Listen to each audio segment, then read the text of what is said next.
YNW Melly back in court today. His attorney saying the state has not given enough evidence to this point to keep him in jail. But prosecutors say they have proven plenty that shows he needs to remain behind bars. February 2020, Melly was involved in a multi-inmate fight inside the day room of his area unit and was given a DR for his role in the fight. October 2020, placed on a room restriction for refusing to go back to his cell as he was trying to hide while on the phone. YNW Melly's legal team is making major moves. They're pushing for a plea deal, just like the one Boozy got, hoping it'll finally bust Melly out of that cell. And they ain't just begging either. My son has not been convicted of anything, and even other inmates that have been convicted or anything, they have the right to use a telephone. They have a right to be allowed to write letters to their loved ones, to receive their mail. They hold his mail. They don't give it to him. They're suing the entire Broward County Sheriff's Office to force the system's hand. According to the lawsuit, Melly's been getting treated like trash behind bars.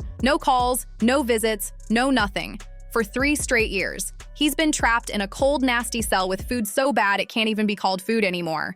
Like, how is this even legal? When you saw Melly's statement, just saying how he's been hurt, how he's scared for his life, as a mother, how did that make you feel? It's heartbreaking. It made me feel completely helpless. Broward Sheriff's Office definitely needs to be investigated. I mean, they are making up their own rules. We've tried to go to court about this situation. The judge really doesn't have any jurisdiction when it comes to the jail, because we actually had a hearing about the mistreatment of him, and the jail they make their own rules. And I don't think that's fair, because I know that they need to answer to someone too. And if that wasn't enough, his mom popped out in an interview, and the details she dropped, straight up disturbing. She said Melly's barely surviving in there. And the way she told it, it's like they're trying to break him before he even gets another shot in court. She was furious that after all that drama with the mistrial, where Melly technically beat the first case, he's still sitting locked up like nothing happened. She didn't hold back either. Melly's mom said she feels crushed seeing her son suffer, and what hurts most is how powerless she is. He's not even being treated like a human, she said. And that's what this whole lawsuit is really about. Basic human rights being straight up ignored. Even the YNW Melly, I'm so happy he in jail getting mistreated. Yeah, I'm so happy he in jail getting mistreated, homie. Homie, when you take a life, homie, you ain't got a right to complain about a motherfucking thing about being mistreated. When you done chose to play somebody. It gets even deeper. Melly's legal team is claiming the jail ain't even keeping him safe. Word just broke that YN Melly was targeted inside his own cell block. Yeah, they ran up on him over commissary and street respect. You know how it goes in jail. When someone new pulls up, the wolves test the biggest name on the block to make a statement. And Melly's that target right now. Sources say this wasn't no one-time scuffle either. It's part of a bigger pattern where Melly's constantly at risk, with no real protection. The lawsuit describes it all, and once the details leaked, it went viral fast. Mariah Hamilton is spending her first day at the Broward County Jail. She has no arrest record until now. U.S. Border Patrol agents arrested her at Miami International Airport Monday after she arrived on an international flight. Court records show Hamilton was ordered to testify in Demon's first trial in 2023. The state filing 6 new charges against Demons and 2 others who were allegedly involved. The charges include tampering with a witness, directing the activities of a criminal, solicitation or conspiracy to commit tampering, and unlawful use of a 2-way communication device. Now, a couple of those charges actually carry a life in prison sentence if there's a conviction. Social media lit up, and even Charleston White jumped in with his usual blunt take, saying, Melly don't deserve no special treatment just because he's a rapper. He's supposed to go through it like everybody else, he said loud and clear. Meanwhile, OG Boozy came through showing a different kind of energy. He spoke up about how hard it's been on Melly's mom, Jamie King, how she's breaking down from all this chaos and pain while watching her son get pushed to the edge in that cell. But when they tried to bring the lawsuit heat to court today, the feds came swinging. They pulled a wild card, Melly's ex-girlfriend. Yeah, she got picked up trying to sneak back into the U.S. The timing couldn't have been worse for Melly, or more perfect for the feds. Right as Melly dropped that lawsuit on the Broward County Sheriff's Office, boom, Mariah, the same girl who dipped out of the country to dodge testifying in his original trial, decided to come back to the U.S. just to see her family. But the second she landed at the airport, they snatched her up on sight. And guess what happened during her first court hearing? The judge threw her a cold-blooded deal. Testify against YNW Melly, and you walk free. No hesitation. She took that deal instantly. There was this kind of crazy way that Melly was communicating. He wasn't allowed to use the phone, but he was passing notes to people, and then this person's calling this person and then that person. They like to me, they going through extreme measures, try to cover up or convince people not to testify, like Mariah mom.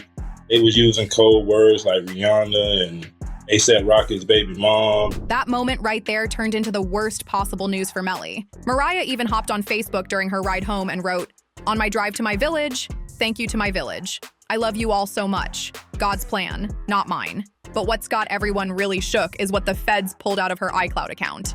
And it's bad. They allegedly found evidence of Melly using jail phones to pressure her into staying silent during the trial. That's called witness tampering. And it's a whole separate charge from the murder case. The PT Gambino account asked him if he was okay, and his response was, "I did that," and placed a smiley face emoji. And the next message from 10/26/2018 at 16:02 from Eastern Standard Time. The YNW Melly account says what? After that, SHHHH. Whether or not Melly actually had anything to do with the deaths of Sack Chaser and Juvie. If Melly gets hit with that witness tampering charge, it's game over. Automatic life sentence. And what's crazy? Even Juvie's own dad knew Melly was messing with the witness for years. He even went public in an interview, saying straight up that Melly had been trying to control the narrative behind the scenes. And when all this got dropped in front of the judge, it hit hard. The court wasn't just looking at the lawsuit anymore, they were now deciding if Melly even deserved house arrest. So the judge turned to the prosecutors and asked, "Why shouldn't I let him out?" And oh, did they deliver receipts? First, they showed straight-up text messages where Melly allegedly admitted to the crime. That alone had the courtroom tense. But then they dropped something even more damning. They showed the judge footage of Melly just 5 hours after the murders, dancing in a parking lot with YNW Bortlen. No remorse, no emotion, just straight vibes, like nothing even happened.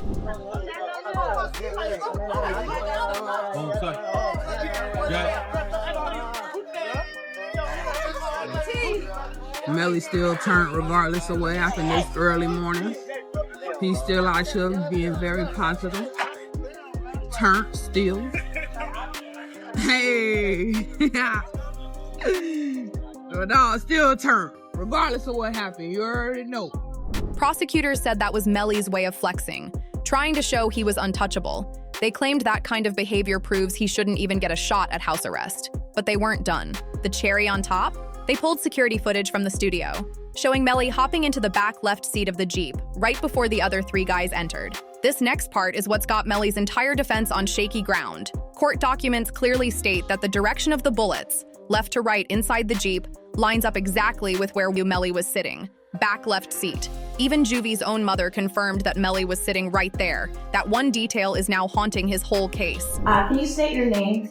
Your full legal name for the jury? Leon Phillips. Okay. And are you related to one of the groups in this case? Yes, I am. How so? I'm his mother. And who is that? Christopher Thomas. Ms. Phillips, did you see who entered into the occupants who entered into that gray Jeep? Yes. Do you recognize where your son entered that gray Jeep? Yes. Which seat, if you can identify for the jury? He got in the back seat on the right-hand side. Did you recognize the individual that got into the back seat on the left side, the rear driver's side? Yes. And who was that individual? Janelle. So Melly's lawyers had to fire back fast. They told the judge that in the original trial, the prosecution admitted they never even recovered a firearm. Not one. No weapon, no fingerprints, no murder tool at all. The defense used that to argue this whole thing might have been a drive-by, and that the weapon used came from another car driving off, not from inside the Jeep. To back that up, Melly's team then pointed fingers straight at Bortlen.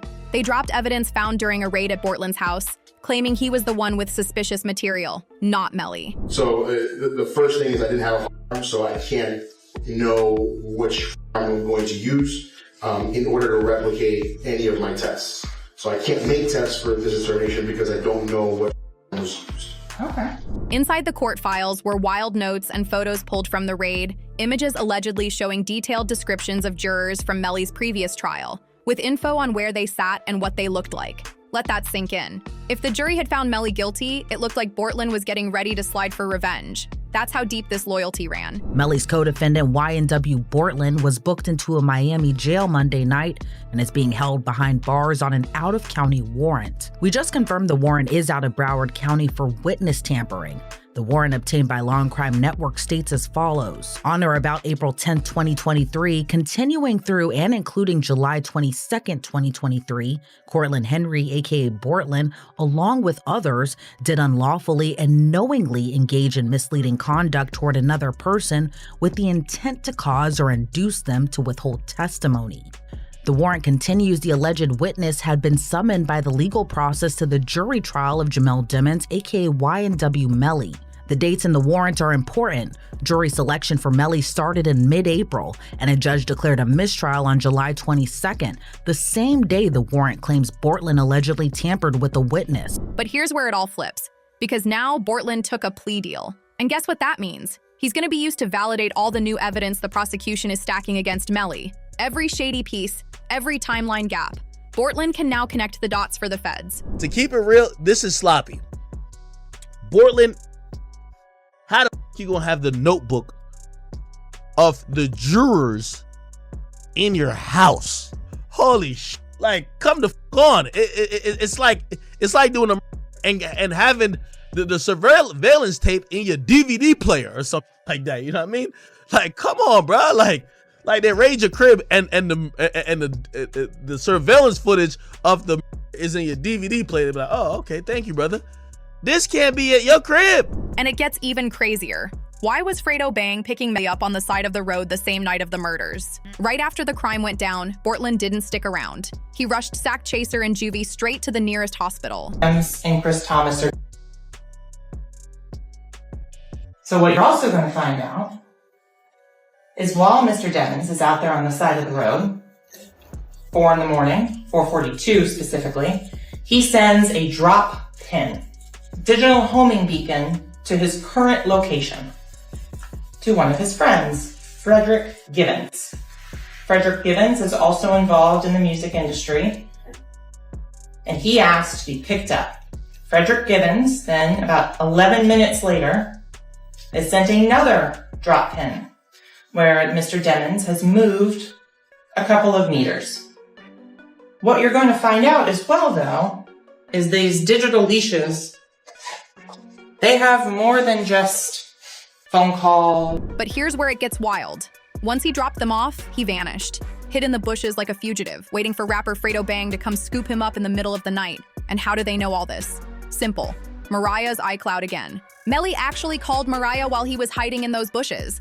That jail call is now part of the key evidence the feds want to slam him with in court. But they're not stopping there. They're digging into everything. Even a Facebook photo of Melly posted up with Young Thug is being used against him, with prosecutors trying to argue he's part of the same Red Street crew that Thug's being investigated for. Same thing, the use of the slap term, 5-point star, snake. He's saying he's YSL, he's hanging with him. And he puts up his YNW for life hashtag on it with Mr. Demmons having big hand signs displayed. Right, and see with individuals again. I'm assuming that's also Young Thug. That's also unknown. Yes. Also important to your investigation, correct? Yes. Also publicly available for anyone to see and capture. They're painting Melly like a fully active gang member. And it doesn't stop with photos either. The most explosive piece they want to use comes from an ex-O Block member who dropped a chilling story. He said Melly told King Von, just before Von's death and right before Melly's arrest, that he needed help figuring out how to handle people a certain way. Did Von really tell you that Melly told him that he was two friends? He ain't come out and say, like, we got into an argument. And so, you know, if you know, when people could say something without saying it. And so he told me, like, once I posted what I posted, Von was mad at me. Bro, why you put up there, bro? Walter Bam. I'm like, you sitting up here, like, you know the love we got. You do this for us, but you gonna trust that it's two friends? And he said, them was trying to extort him. And so I'm like, if they was trying to extort him, then why are you still around them? If you know Vaughn's reputation, you already know what kind of advice that was. Now here's the problem, Bortlen's plea deal. With Bortlen flipping, every single piece of this, from the Bush phone call to the Fredo Bang pickup to the gang connections, can now be confirmed in court. And just like that, this might be game over for YNW Melly. As expected, Bortlen took the plea deal, but it came with a proffer. In simple terms, he's talking. His sentence, 10 years in prison plus 6 years of probation. But that ain't even the craziest part. DJ Academics broke it all down. He said the judge made it clear. For Bortlen to lock in that plea, he had to lay out the whole story about how he played a role in the crime. I did tweet out saying people are upset. I said, this is a gunner plea. This is a gunner plea. This isn't a plea saying you have to tell on him, but this is a plea that you're going to have to provide all the details that they were missing to convict him. And that's why it's a gunner plea. Why do I say he signed a gunner plea? Because YNW Melly, and I watched the case, we covered it. YNW Melly's case is that, number one, you guys have not done a job to prove that this is actually they are proved, but prove that this is a homicide with this person being the offender. Also, the accessory after the fact plea confirms that Bortlen, that's kind of like almost like a sub part of a conspiracy, except you weren't with the conspiracy at first. You came in after the fact. What that proved is that they came in, what that proved is that Bortlen worked with someone after he acknowledged that a took place in trying to cover it up. You hear what I just said? When pleading to an accessory to after the fact, you have to acknowledge that it happened and you assisted someone or in some way to cover the. Now, if Melly's statement is, how do we know, and then secondly, how do we know who did it? Because they said it was a drive-by. That's called providing a factual basis, and it confirms that the crime did happen. That's the exact thing Melly is still on trial for. This ain't your regular plea either. It's what they call a gun-up plea, but with a twist. Because of the proffer, Bortlen can't just nod and say, yes, ma'am. He's got to spill it. Details, timeline, everything. Like Franklin said, he's got to sing. All right, let's talk YNW Melly and YNW Bortlen. He is now doing the triple Lindy. For those youngsters that don't know what the triple Lindy is, it is when you do several flips off a high dive, and he will be flipping. He is going to be tell-all about anything he knows about the double case, and they will know if he's telling the truth or telling a lie when he gives his full quote-unquote confession as to what happened that evening. And that's what happens. A lot of times where guys are in the prison for 4 or 5 years awaiting trial and looking at a life sentence, and they're offered 10 years where they'll be home probably in another 3 years that he'll serve, he decides to flip and become a cheese eater. And that's what happens a lot of times on these cases. And I was expecting it to happen a lot sooner than it did. He held out for quite some time. But long story short is it looks like he's going to flip. And it makes the case on YNW Melly, depending on what he says, which I anticipate he'll say that YNW Melly is responsible. Basically, Bortlen has to walk the cops through what went down that night, from inside the car. He doesn't even need to drop Melly's name. But the second he admits that Sack Chaser and Juvie were killed inside the car and not from a drive-by, that destroys Melly's entire defense. That's what the feds have been building toward this whole time. And this got fans split down the middle. Is Bortlen a snitch or just saving himself? One well-known lawyer straight up said this counts as snitching, but what do you think? Drop your thoughts in the comments below. Is Bortlen betraying Melly or just trying to survive? Make sure to like this video if you're still rocking with Melly, subscribe for more jaw-dropping updates, and share this with someone who needs to hear the truth.